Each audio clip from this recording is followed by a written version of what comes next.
ঘরে যদি কোনো সবজিপাতি নাও থাকে তবুও দারুণ সুস্বাদু জলখাবার বানিয়ে নিতে পারবেন এইভাবে পেঁয়াজ পরোটা বানিয়ে। নমস্কার বন্ধুরা, রুমার হেসেলে সবাইকে স্বাগত। আর এই পেঁয়াজ পরোটা খেতে কিন্তু দারুণ স্বাদের হয়। যারা যারা কোনোদিনও খাননি একবার বানিয়ে দেখুন। রেসিপিটা কেমন লাগলো অবশ্যই জানাবেন, ভালো লাগলে সবার সাথে একটু শেয়ারও করে নেবেন। পেঁয়াজ পরোটা বানানোর জন্য এখানে আমি মিডিয়াম সাইজের 4টি পেঁয়াজ স্লাইস করে কেটে নিয়েছি। আর কেটে নেওয়া পেঁয়াজগুলো আমি হাত দিয়ে ছাড়িয়ে নিচ্ছি যাতে একটার সাথে একটা লেগে না থাকে। রান্নাটা করার জন্য ফ্রাই প্যানের মধ্যে দিয়ে দিচ্ছি 2 টেবিল স্পুন সাদা তেল। তেল গরম হয়ে গেলে দিয়ে দেবো 1/2 টিস্পুন কালো সর্ষে, আর দিয়ে দিচ্ছি 1/2 টিস্পুন গোটা জিরে। মৌরি দিয়ে দিলাম 1/2 টিস্পুন, আর দিয়ে দিচ্ছি গোটা ধনে আধ ভাঙা করে নিয়ে 1/2 টিস্পুন।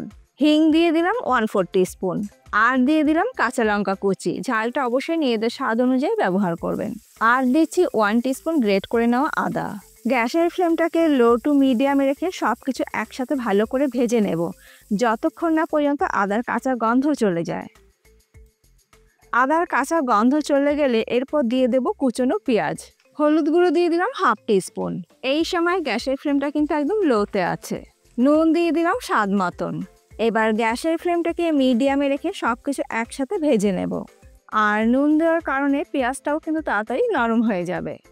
মিডিয়াম ফ্লেমে মিনিট 2 পেঁয়াজটাকে ভেজে নেবার পর গ্যাসের ফ্লেমটাকে লোতে করে দিয়ে ঢাকা দিয়ে একটু রান্না করে নেব। মিনিট 2 লো ফ্লেমে ঢাকা দিয়ে রান্না করে নেবার পর সব কিছু একটু ভালো করে মিশিয়ে নিচ্ছি। দিয়ে দিলাম 1/2 টিস্পুন রেড চিলি পাউডার, ধনে গুঁড়ো দিয়ে দিলাম 1/2 টিস্পুন। এবার এই সব কিছু একসাথে মিশিয়ে নিয়ে একটু ভাজা ভাজা করে নেব। মিনিট 2 পেঁয়াজ ভাজা ভাজা করা হয়ে যাবার পর দিয়ে দেব বেসন। এখানে আমি বেসন দিয়ে দিলাম 1/4 কাপ। আর বেসন দেওয়ার কারণে পেঁয়াজের থেকে কিন্তু আর জল ছাড়বে না। গ্যাসের ফ্লেমটাকে লো টু মিডিয়ামে রেখে সব কিছু মিশিয়ে নেব। মিনিট 4-5 সময় ধরে ভাজা ভাজা করে নেবার পর দিয়ে দেব আমচুর পাউডার 1 টিস্পুন। আর আমচুর পাউডারটা কিন্তু অবশ্যই দিতে হবে। আর এই আমচুর পাউডারটা দিলেই কিন্তু স্বাদটা ভীষণ ভালো হয়। দিয়ে দিলাম 1/2 টিস্পুন চিনি, আর দেব ফ্রেশ ধনেপাতা কুচি। এবার এই সব কিছু একসাথে খুব ভালো করে মিশিয়ে নেব। সব কিছু একসাথে খুব ভালো করে মিশিয়ে নেবার পর গ্যাসের ফ্লেমটাকে আমি বন্ধ করে দিলাম। এরপর এই ভেজে নেওয়া পেঁয়াজটাকে আমি ঠান্ডা করে নেব। পেঁয়াজটা ঠান্ডা হতে হতে পরোটার জন্য আটা মেখে নেব। একটা পাত্রের মধ্যে আমি নিয়ে নিলাম 1 কাপ পরিমাণে আটা। আপনারা অবশ্যই আপনাদের পরিমাণ মতো নিয়ে নেবেন। তার মধ্যে দিয়ে দিলাম স্বাদ মতো নুন। ভালো করে মিশিয়ে নিয়ে অল্প অল্প করে জল দিয়ে একটা সফট ডো তৈরি করে নেব। আপনাদের ইচ্ছে হলে ময়ামের জন্য সাদা তেল ব্যবহার করতে পারেন। আমি জাস্ট প্লেন আটা মেখে নিচ্ছি। আর এই স্টাফ পরোটার জন্য সবসময় নরম করে আটা মেখে নিলেই বেশি ভালো হবে। আটা আমার মেখে নেওয়া হয়ে গেছে। এবার 1/2 টিস্পুন ঘি দিয়ে আটার ডোয়ের সাথে মাখিয়ে নিয়ে আরও একবার আটাটাকে ভালো করে মেখে নেব। আটাটা আমার খুব ভালো করে মেখে নেওয়া হয়ে গেছে। এবার ঢাকা দিয়ে মিনিট 10-15 রেখে দেব আটাটাকে সেট হওয়ার জন্য। মিনিট 10 আটার ডোটাকে রেস্টে রাখার পর আটার ডোটাকে আরও একবার ভালো করে আমি মেখে নিচ্ছি। এরপর পরোটার জন্য লেচি কেটে নেব। যেহেতু এটা স্টাফ পরোটা তৈরি করছি তার জন্য কিন্তু একটু বড় সাইজেরই লেচি কেটে নিতে হবে। রুটির জন্য আমরা যেরকম সাইজের লেচি কাটি তার থেকে কিন্তু বড় সাইজের লেচি কেটে নিতে হবে। অপরদিকে ভেজে নেওয়া পেঁয়াজটাও কিন্তু ঠান্ডা হয়ে গেছে। একটা লেচি নিয়ে 2 হাতের সাহায্যে একটু প্রেস করে নেব। আর লেচির ওপরে আমি একটু সাদা তিল ছড়িয়ে দিচ্ছি। আর হাত দিয়ে একটু চেপে চেপে দিচ্ছি যাতে সাদা তিলটা লেচির গায়ে লেগে থাকে। সাদা তিলটা দেবার পর ওপর থেকে আমি একটু ধনেপাতা কুচি দিলাম আর হাত দিয়ে একটু চেপে দিলাম। এরপর গুঁড়ো আটা ছড়িয়ে লেচিটাকে উল্টে দিয়ে রোলিং পিনের সাহায্যে বেলে নেব।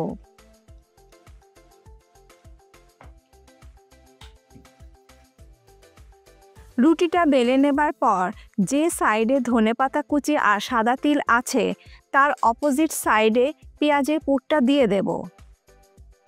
আর পেঁয়াজের পুরটা দেওয়ার পর হাত দিয়ে একটু চেপে সমান করে দেব চারিদিকটা। এরপর পেঁয়াজের ওপর একটু গুঁড়ো আটা ছড়িয়ে দেব আর চারিদিক থেকে রুটিটাকে ফোল্ড করে নেব। আজকে আমি চৌকো শেপের পরোটা তৈরি করে নিচ্ছি। আপনাদের ইচ্ছে হলে কিন্তু গোল শেপেরও কিন্তু পরোটা তৈরি করে নিতে পারেন। রুটিটা চারিদিক থেকে ফোল্ড করে নেবার পর ওপর থেকে একটু গুঁড়ো আটা ছড়িয়ে দিয়ে হালকা হাতে প্রেস করে বেলে নেব। আর এই বেলার সময় কিন্তু খুব বেশি চাপ দেবেন না, খুব হালকা হাতেই কিন্তু এটাকে বেলে নিতে হবে। একটা পেঁয়াজ পরোটা আমার বেলে নেওয়া হয়ে গেছে, আর বাকিগুলোও কিন্তু আমি সেম একই প্রসেসে তৈরি করে নেব। অপরদিকে পরোটা ভাজার জন্য গ্যাসে অলরেডি আমি তাওয়া গরম করতে বসিয়ে দিয়েছি, আর একটা পেঁয়াজ পরোটা আমি দিয়ে দিলাম। আর প্রথমে কিন্তু পেঁয়াজ পরোটাটাকে তেল বা ঘি দিয়ে ভাজবো না, প্রথমে আগে শুকনো সেঁকে নেব।